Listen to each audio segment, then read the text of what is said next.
24টা fibre কাটতে হবে এইভাবে। এই 24টা ফাইবার কেটে ভিতরে ঢুকাতে হবে। আর রানিং কয়েল হলো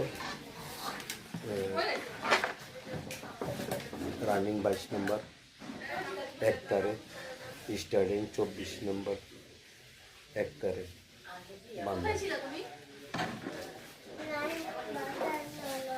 রানীর বাগান নোনাবাদ